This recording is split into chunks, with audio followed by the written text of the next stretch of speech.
बिस्मिल्लाहिर्रहमानिर्रहीम। अस्सलाम वालेकुम।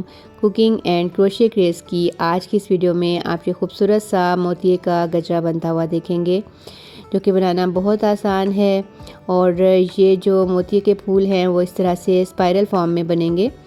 तो इससे पहले जो मैंने मोतिये के गजरे बनाए हैं वो थोड़े से डिफरेंट थे, ये थोड़ा सा डिफरेंट होगा। तो आइए स्टार्ट करते हैं। सबसे पहले ग्रीन कलर से एक स्लिप नॉट लगा के आपने 32 चेन्स बनानी है। तो अगर आप अपने इस मोतिये के स्पाइरल को थोड़ा बड़ा बनाना चाहती हैं तो फिर आप 52 चेन्स भी ले सकती हैं, 62 चेन्स भी ले सकती हैं। मैंने यहाँ पर 32 चेन्स ली हैं। तो मेरे स्पाइरल का साइज़ आपने देख लिया है कि वो कितना बना है। अब आपने क्या करना है कि 2 जो लास्ट की चेन्स हैं उनको स्किप करके थर्ड चेन में आपने एक डबल क्रोशे बनाना है। फिर उससे अगले वाले चेन में आपने एक डबल क्रोशे बनाना है और इस तरह से इस पैटर्न को कंटिन्यू करते हुए आपने ये जो 30 चेन्स आपकी हैं इन सब पर आपने एक एक डबल क्रोशे बना लेना है। टोटल 30 डबल क्रोशेज़ आपने बना लेने हैं और जहाँ पे आपने वूल को कट कर देना है। तो इस तरह से हमारे पास एक फाउंडेशन रो बन गई है।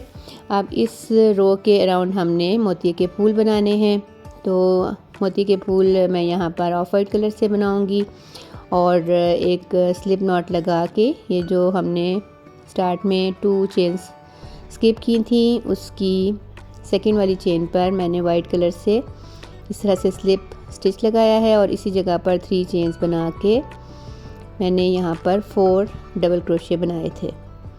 तो यहाँ पर हमने इस तरह से फर्स्ट 3 चेन जो हैं वो भी एक डबल क्रोशे की तरह से ही काउंट होगी और उसके साथ हमने ये 4 डबल क्रोशेस और बना लिए हैं। और फिर लूप को थोड़ा सा निकाल के आपने फर्स्ट डबल क्रोशे से उसको पुल कर लेना है और उसके बाद फिर आपने 3 चेन्स बना के इसी जगह पर आपने एक स्लिप स्टिच लगा देना है। तो ये इस तरह से आपका ये पहला पॉपकॉर्न स्टिच बन जाएगा।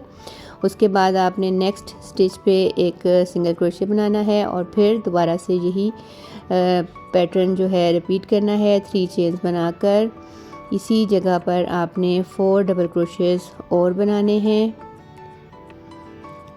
ये देखें इस तरह से। और उसके बाद वूल को थोड़ा सा लूप को निकाल के और ये जो फर्स्ट 3 चेन थी उसकी थर्ड चेन में क्रोशे हुक को इंसर्ट करके उस लूप को आपने यहाँ से निकाल लेना है। और उसके बाद फिर 3 चेन्स बनाकर आपने इसी जगह पर एक स्लिप स्टिच के साथ इसको ज्वाइन कर देना है। तो ये आपका दूसरा पॉपकॉर्न स्टिच बन जाएगा। तो इस तरह से हमने ये जो 30 डबल क्रोशेस बनाए हैं इन पर हमने इस तरह से हर स्टिच पे एक एक पॉपकॉर्न स्टिच बनाना है। 3 चेन्स बना के उसी जगह पर हमने 4 डबल क्रोशेस और बनाने हैं और फिर लूप को थोड़ा सा बड़ा करके क्रोशे हुक को फर्स्ट जो 3 चेन्स थी उनकी थर्ड चेन में इंसर्ट करके ये देखें 4 डबल क्रोशेस और 3 चेन्स जो थी, ये मेरा एक एक्स्ट्रा बन गया है। तो ये देखें इस तरह से लूप को आपने थोड़ा बड़ा करके और थर्ड चेन में क्रोशे हुक को इंसर्ट करके इस लूप को यहाँ से निकाल लेना है और उसके बाद फिर 3 चेन्स बना के इसी जगह पर आपने एक स्लिप स्टिच लगा देना है। तो इस तरह से आपके ये एक पॉपकॉर्न स्टिच जो है वो बन जाएगा।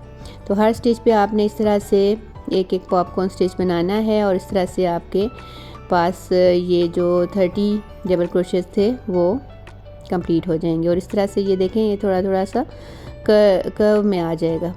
तो अब इस कर्व को हमने सेट करना है इस तरह से गोल घुमा के और इस तरह से इसका स्पाइरल सा बनाना है। लेकिन इससे पहले हमने ये जो डोरी है वो इसमें डाल लेनी है।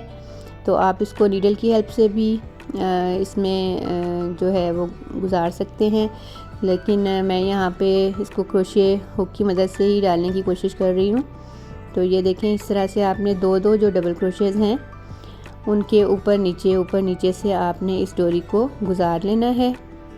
इस तरह से ये 2 डबल क्रोशेस छोड़ के, पहले मैंने पीछे से आगे की तरफ निकाला है, अब मैं उस डोरी को आगे से पीछे की तरफ निकाल रही हूँ और इस तरह से 2-2 डबल क्रोशेस का डिस्टेंस रखते हुए आपने इस डोरी को इस मोतिये के स्पाइरल में से गुजार लेना है। तो ये देखें जी, ये डोरी जो है स्पाइरल में से गुजर चुकी है। अब हमने इन मोतिये के जो फूल हैं इनको आपने इस तरह से स्पाइरल फॉर्म में लेके आना है। इस तरह से देखें, ये गोल गोल घुमाते हुए आपने इस तरह से ले आना है और फिर थोड़ा सा डोरी को आपने खींच के सीधा कर लेना है। अगर आप बिल्कुल साथ, ये अब आपके ऊपर है कि आप इनको किस शेप में गजरे में लेके आना चाहते हैं। इसमें आप थोड़ा सा डिस्टेंस भी रख सकते हैं स्पाइरल में, या फिर आप इन फूलों को बिल्कुल साथ साथ लगा के टाइटली भी आप इस डोरी में से इनको गुजार सकती हैं। तो इस तरह से कुछ इस तरह से आपके पास ये शेप आ जाएगी। अगर आप इनको थोड़ा सा खुला रखेंगी तो इसके जो ग्रीन पार्ट है वो भी थोड़ा सा गजरे में आपका दिखेगा, तो वो भी अच्छा लगेगा। तो इस तरह से 2 मैंने ये स्पाइरल बना लिए थे और ये डोरी में से मैंने एक स्पाइरल को गुजार लिया है। अब मैंने ये येलो कलर का फूल बनाया हुआ है रोज़ का। इससे पिछली वाली वीडियो में मैंने आपके साथ ये रोज़ पैटर्न जो है वो शेयर किया था और आप उसमें से भी देख के अपनी पसंद के किसी भी कलर से ये रोज़ फ्लावर बना सकती हैं। और फिर ये देखें, रोज़ फ्लावर गुजारने के बाद ये जो दूसरा स्पाइरल मैंने बनाया था उसमें से भी हमने डोरी को इसी तरह से गुजार लेना है, 2-2 डबल क्रोशेस के साथ ऊपर नीचे डोरी को गुजारते हुए। तो इस तरह से हमारा ये जो गजरा है वो कंप्लीट हो जाएगा। मुझे उम्मीद है कि आपको ये गजरे का पैटर्न भी अच्छे से समझ आ चुका होगा। आप इसको ज़रूर ट्राई कीजिएगा और अगर आपको साइज़ में ये स्पाइरल छोटा लगे तो आप 32 चेन्स की बजाय आप इसको 52 चेन्स के साथ या 62 चेन्स के साथ भी बना सकती हैं। हर डबल क्रोशे के ऊपर आपने एक एक पॉपकॉर्न स्टिच से ये मोती का फ्लावर बनाना है और फिर आपने इस तरह से एक डोरी लेके आपने उसमें से स्पाइरल में से उसको इस तरह से गुजार लेना है। तो इस तरह से आपका ये खूबसूरत सा जो मोतिये का गजरा है वो भी बनकर रेडी हो जाएगा। वीडियो अगर आपको अच्छी लगे तो इसको लाइक कर दें, अपने फैमिली एंड फ्रेंड्स के साथ शेयर कर दें और मेरे चैनल को अगर आपने अभी तक सब्सक्राइब नहीं किया तो प्लीज़ जाते जाते मेरे चैनल को सब्सक्राइब भी ज़रूर कर दें। अपना बहुत सा ख्याल रखें, दुआओं में मुझे याद रखें। अल्लाह हाफिज़।